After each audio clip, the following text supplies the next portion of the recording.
Hi friends, welcome to mana Chandamama Kathalu. This week I am back again with another beautiful story, and this is for everybody. Everybody in their life have been rude to someone or the other, isn't it? All of us have been rude to someone or the other because of our mood or because of the behavior of the person or whatever might be the reason. We have been rude to someone. So this is a lesson about that. Let's get started. The name of the lesson is Mind Your Words. That's the name of the story. So let's get it going. In the village of Gopalpur, there lived Jay and his wife Lakshmi. We don't know how much intelligent Jay himself was, but it was his great desire to have a wife who was intelligent. Unfortunately for him, Lakshmi was a simple-hearted woman. She believed everything she heard. She was also kind to everybody. Jay was not at all happy with such traits of Lakshmi. For him, there were grave faults, and he was never tired of talking to her for such faults. By and by, he developed the habit of rebuking her every little slip, and he considered all of them to be big slips. The neighbors became very sad to see such a simpleton like Lakshmi suffering her husband's rudeness. Once or twice, some of the neighbors tried to make Jay conscious of his injustice, but far from appreciating their intervention, Jay became very rude to them. So they kept aloof. One day, Jay came back from his shop and told Lakshmi, "Hey, finish cooking quickly. A Pandit is explaining some scriptures in front of the temple. I wish to attend the program. Do you hear me, you deaf girl?" "It's alright. Your food will be ready before sunset," said Lakshmi. "Alright. It seems you have grown quite smart at talking, you burnt-faced lady." Lakshmi said nothing, and then Jay left for his shop. Soon after sunset, Jay came back home, and he did not receive any response from Lakshmi when he called her out. He looked for her here and there, and then at last found her near the well at the backyard of the house. She stood there near the well and was splashing water on her face. "You burnt-faced lady, what are you doing there? Is your cooking over?" he asked angrily. "I haven't even begun cooking. I don't know why, but since you left, I am having a terrible burning sensation all over my face. It does not go despite me washing my face multiple times. If this continues, I am afraid I will die," Lakshmi said. Jay knew very well that Lakshmi never faked suffering, nor did she ever utter lies. She may be a simpleton, but she managed the household very well. If the villagers did not mind Jay's rudeness, it's just because of their affection for Lakshmi. What will happen to him if she dies? Thinking of all of this, Jay was very upset. "Let us go to the physician," he said at once, and he led Lakshmi out of his house. They happened to pass by the temple, and the Pandit was then telling his audience, "Goddess Saraswati has endowed us with the power of speech. She has been very kind to all of us. It is for us to see that we are not abusing this power. We should never utter harsh words against the innocent people. Rude speech only proves your ego and arrogance. There is another reason for which we should not speak unkind words. There are many demigods who have supernatural powers and are roaming here in our atmosphere. They have a habit of granting anything that one utters out of their mouth. If you speak ill, that too will become true. That may cause much inconvenience to yourself and others." Jay got a jolt. However, he did not tarry to hear the Pandit. The physician was eating his dinner when Jay and Lakshmi reached his house. His servant asked him to wait in the veranda. Half an hour passed and Lakshmi was writhing in pain. Jay asked the servant, "Hasn't the physician done with his food even now?" "Have patience, man. My master has already finished with bread and vegetables. Now he is having rice and milk," explained the servant. After yet another 15 minutes, Jay asked again, "Has he finished with his dinner?" "What kind of patient are you? Shouldn't you let him eat his sweetmeats?" said the servant. "What a greedy fellow this physician is," commented Jay. Just then, the physician appeared behind the door. "You must pay me 15 rupees before I examine the patient," he said. Jay was taken aback. The physician was known for his kind heart. Why is he behaving in such a strange fashion?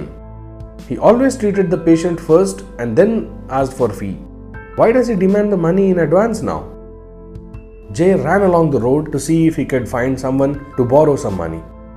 The road was deserted as most of the villagers were at temple for the discourse.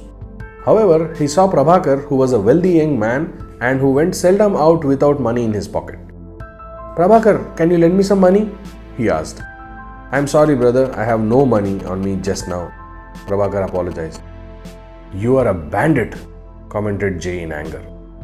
Nobody knows what happened to Prabhakar, but he suddenly caught hold of Jay, thrust his hand into Jay's pocket and got some money. Then he gave Jay a push and threw him onto the ground and he ran away. Jay rose from the ground and dusted off his clothes and stood dumbfounded. Just then Lakshmi cried out, "I am unable to walk, father." He decided to lead Lakshmi to the house of another physician in the next village. Lakshmi was screaming in pain, and then Jay started shouting at her. "Shut up, you devil!" screamed Jay, who was in a very bad mood. He continued to walk, but Lakshmi's footsteps and breathing began to sound heavier and much farther. He looked back and he was perplexed and terrified at what he saw. Where was Lakshmi? Behind him was walking a devil. Jay began running. The devil pursued him. He could not run any longer after a while and he fell down near a bush. Suddenly he heard a very sweet voice telling him, "Why are you so scared of your wife? You addressed her as a devil and so we made her a devil. That does not mean she ceases to be your wife. She will continue to live with you and manage the household, alright?" Jay stood up and saw two heavenly beings standing before him. He greeted them and asked, "Who are you?" "We are a kind of wandering demigods. It is our nature to fulfill anything one says. We were observing you for some time past," said the luminous beings. Now Jay realized why Lakshmi's face was burning, why the physician demanded his fee in advance, and why Prabhakar forcibly took away money from him. It was because he called Lakshmi burnt face, the physician greedy, and the Prabhakar a bandit. "Be kind to me, O noble spirits. Kindly restore my wife to her former shape. You know how awkward it is to live with a devil. I will be very cautious in my utterances in the future," Jay said with folded hands. "Let it be so," said the demigods, and they disappeared. Lakshmi was back to her old form. "What happened? Why are we here?" she asked, as if she just woke up from a dream. "I'll tell you later. Let's return home," said Jay very politely. Delighted to hear him speak so sweetly, Lakshmi was taken aback. They walked back to their home. Next day, the physician came to their house and whispered to Jay in a patient voice, "I don't know what took upon me, but suddenly last night I was so unkind to you. I am very ashamed and I apologize for what happened." "How is your wife now?" asked the physician. "She is fine, thank you," said Jay, as he assured physician that he has forgotten what has happened. A little later came Prabhakar. Almost in tears, he said, "My friend, I don't know what has possessed me last night that I behaved so strangely with you." He returned Jay's money and expressed his regret again and again. "Never mind that, brother," said Jay. Jay was a different man thereafter. I hope this recalls some of our rude behavior with others. Doesn't it, friends? Many of us are really kind and patient with a lot of people. But there are some times when, because of our mood or anger or the situation as such, that we behave a little rude with others.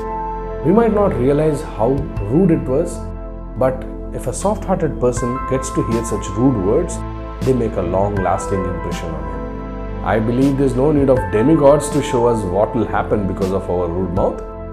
So, mind your words. I think that's a great lesson, isn't it? I hope you liked watching this video. Please go ahead and press that like button and share this video with all your friends. Do not forget to hit the bell icon so that all the notifications of the new videos come running to your inbox. See you soon with another beautiful story. Until then,